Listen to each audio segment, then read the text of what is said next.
penalty anyway, you think, even if it hadn't have hit the knee, because he was trying to get the arm out of the way?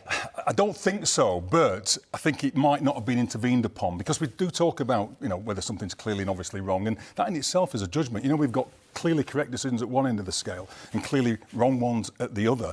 And then there's a whole swathe of subjective situations. And I'm really keen to make sure that our use of VAR is consistent. So VAR sitting at Stockley Park each weekend, are recognising the need to think, OK, that one's a clear situation. Drama erupted across the Premier League after the tense clash between Manchester United and Arsenal, a fixture that never fails to deliver controversy. Arsenal walked away with a 1-0 victory, but the aftermath has overshadowed the 3 points, with VAR at the centre of yet another storm. The only goal of the game came under intense scrutiny when replays showed what appeared to be a foul in the build-up. Initially, VAR cleared the goal, allowing Arsenal to celebrate. However, in a shocking twist, officials later admitted that an error had been made and that the goal should have been ruled out. For Manchester United, the revelation stung deeply.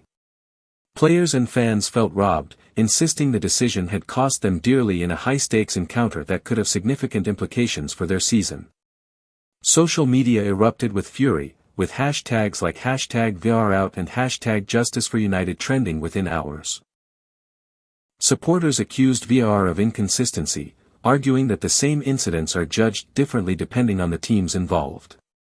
On the other hand, Arsenal defended their victory, pointing out that the contact was minimal and should never have been enough to cancel out the goal. Manager Mikel Arteta stood firm in his post-match press conference, insisting his side were the better team and deserved the win. Arsenal fans echoed his sentiments, arguing that football is a physical game and that United were using the controversy as an excuse for their shortcomings. The fallout has once again reignited the age-old debate: is VAR truly fixing mistakes, or is it creating bigger problems? Critics argue that its inconsistent application damages the credibility of the Premier League, while supporters maintain that the technology is still necessary, but needs reform. With the season still wide open, the incident could carry lasting consequences.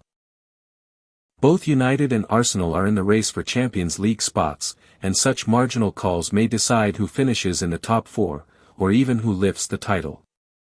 What was meant to be another classic rivalry clash has instead left the football world divided, with VAR once again under fire and the Premier League bracing itself for more controversy as the season unfolds.